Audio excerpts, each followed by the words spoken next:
So in this construction we have divided this wavefront ABCD into small different zones. So here we have used the first assumption of Fresnel. Okay, so these zones are called Fresnel's half period zones. Okay, so we can write that these circular zones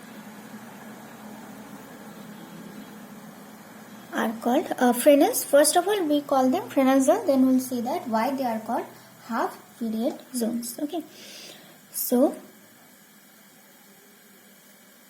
particularly these zones, there can be various type of Fresnel zones. In this particular case, and they will be called Fresnel half period zones. Okay, so every point of this wavefront ABCD is acting like a point source of secondary disturbance that we know. So this point P and all the in between points and all the points on this circumference of first circle and so for the other circles, all of them will be acting like a point source of secondary wavelets. Okay, so from point P, so the secondary waves which is generating from point P, at some point it will reach O. Similarly, the secondary wave which is generating from suppose this point M1 will also travel along this path, along this along this distance OM1 to reach point O. Okay, so here we can show it. Okay, so it is traveling along the wave generating from point P, traveling along OP to reach point O. Similarly, which is the wave which is generated from point M1, that is at any point, in this particular case M1, at any point on the circumference of the first circle, it will travel along M1O to reach point O. Okay, so and you see when they reach point O, they will superpose.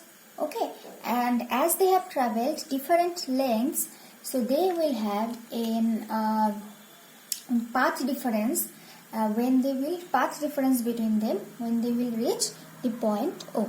So what is the path difference? So for the point P, the wave which generated from point P, okay, that secondary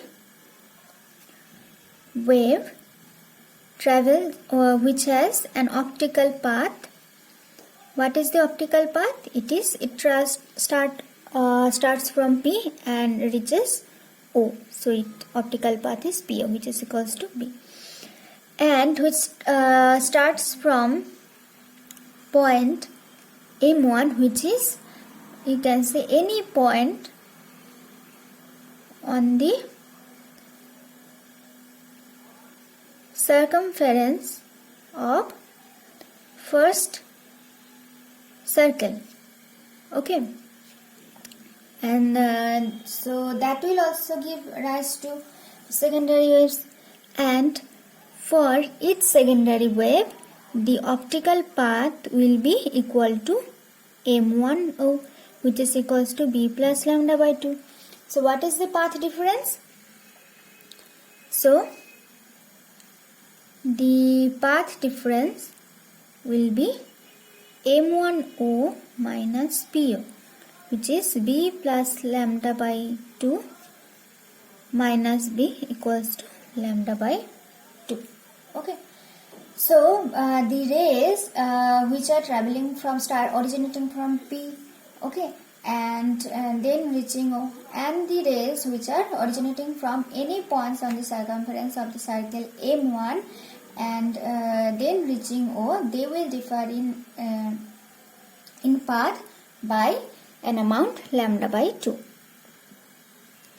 So in a similar way, so what is the phase difference between them? Okay, so the corresponding phase difference we will know, it will be 2 pi by lambda into path difference, lambda by 2, so it will be pi. Okay, similarly, so from any point on circle M1, they will give rise to the secondary wave. If we do the same for the next two circles M1 and M2, secondary waves, okay, and they will have an optical path equals to M1, which is B plus lambda by 2. Then similarly any point on circle M2, okay, so every point on the circumference of the circle M2, they will also give rise to secondary waves, and each of such secondary wave will have an optical path equals to M2O, which will be B plus 2 into lambda by 2. Okay. So for the second circle, which is the M2 circle, it will travel this M2O distance. Okay. In this way. Okay. So in such case, what is the path difference? Okay. So this was the path difference between pole P and circle M1. This was the path difference and phase difference between pole P and circle M1. So now it will be the phase difference and path difference between the circle M1 and the next circle M2. Okay. So here again the path difference is, it will be M2 is greater than M1O, so it will be M2O minus M1O. You see, again it will be B plus 2 into lambda by 2 minus B plus lambda by 2 equals to lambda by 2. So the phase difference will be again pi, and that is the phase difference between the points on circle M1 and circle M2. So in this way you can do the same for the higher circles. Okay. So in this way we just saw that all this circular zone, okay, they two consecutive zones differ in path difference by lambda by 2, and in phase they have a phase difference of pi. Okay. So we can say that each annular zone differs from its neighboring zone. So suppose the zone between M1 and M2 and the zone between M2 and M3, these two neighboring zones will have a phase difference of pi by 2 or path difference of lambda by 2 between them. Okay. So we can say that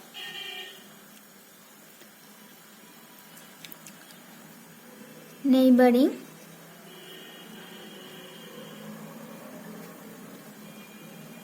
annular zones have a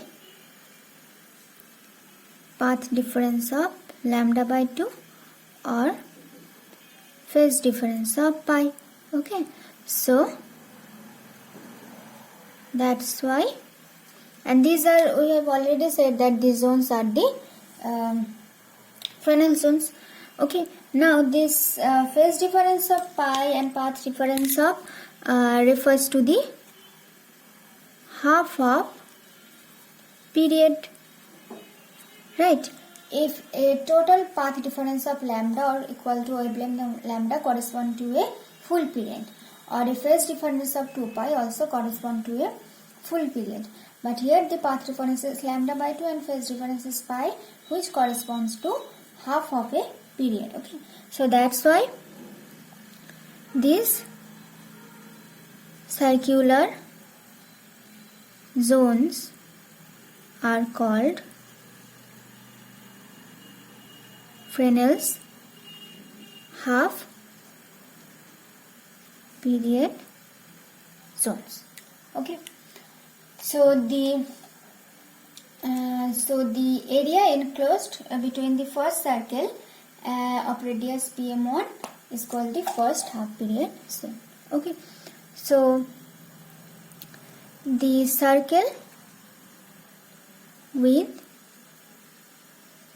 radius PM1 is the first half period zone. Okay, so the annular strip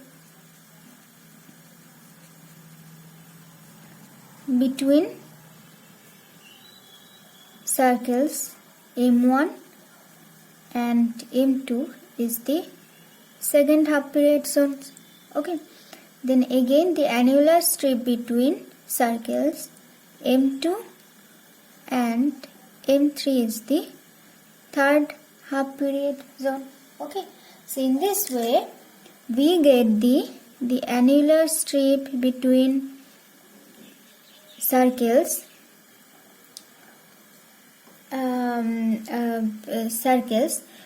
which will be